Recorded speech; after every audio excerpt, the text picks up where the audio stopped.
Hi guys, I am Derpy Derp, and today we are going to be reading a fanfiction lemon called Addiction, Medic X Reader from Team Fortress 2, the blue version. My original character is Samantha, a pyro from Team Fortress 2, and she's basically like male pyro. She doesn't wear her mask though, so she has long blonde hair and a patch of black hair where her crease in her hair is. But onward with the story. I sat on my bed watching the clock tick away as the impending silence of the base sank further into the night.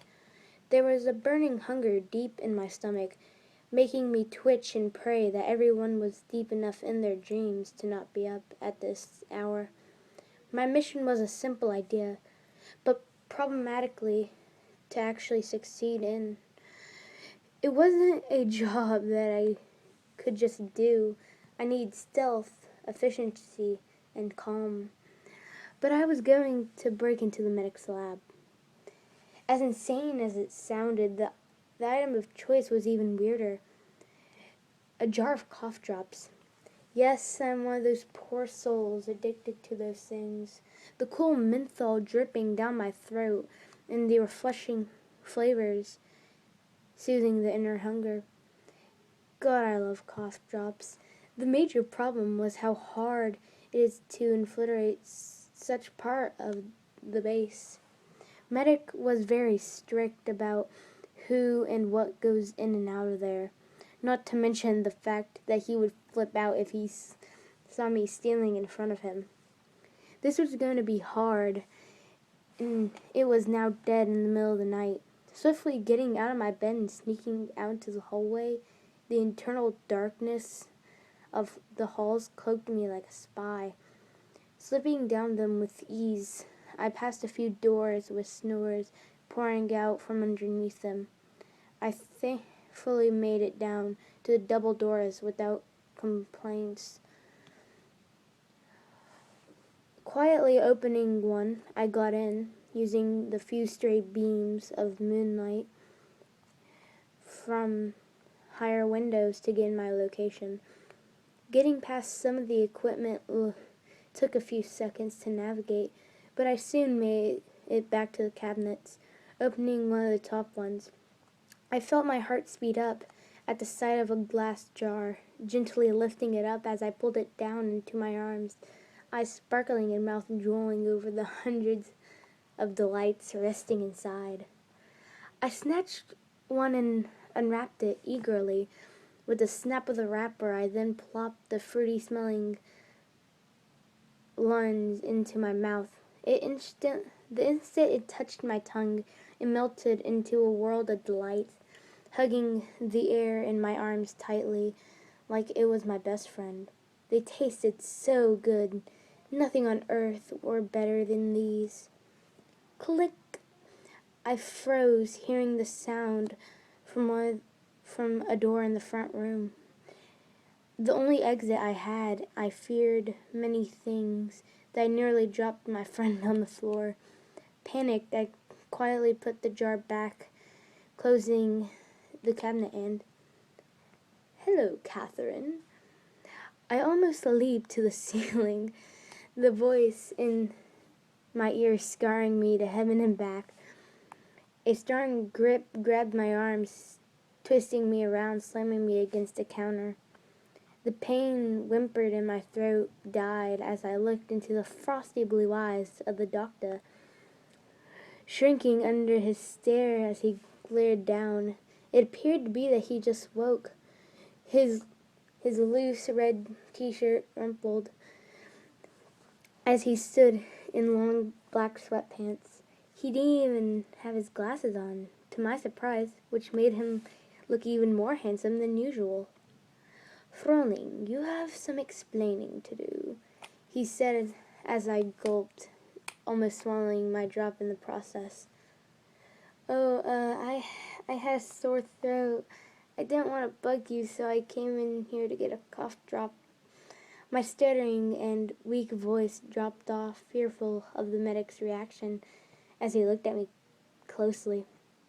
He sighed, giving a face of contemplation as my cool breath of menthol rose between us.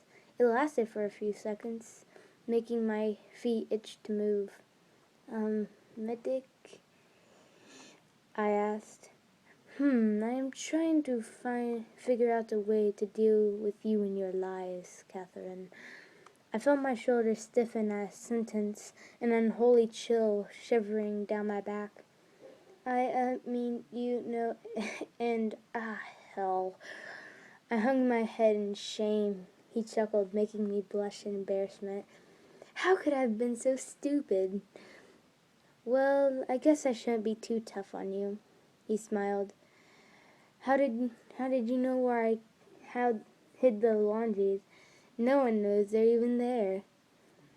A darker blush. Straight up, I watched you place them there the last time Demo got a cold. How creepy sounding. He must think I'm a freak now, since that was months ago. I'm sorry, Medic. Good. I felt his grip tighten as he leaned close enough to make my heart hammer in my chest. Fair warning, I don't like liars, and I don't want to have to punish you too harshly next time. Wait, so you're going to... My freaked banter was cut off by a pair of really hot German lips.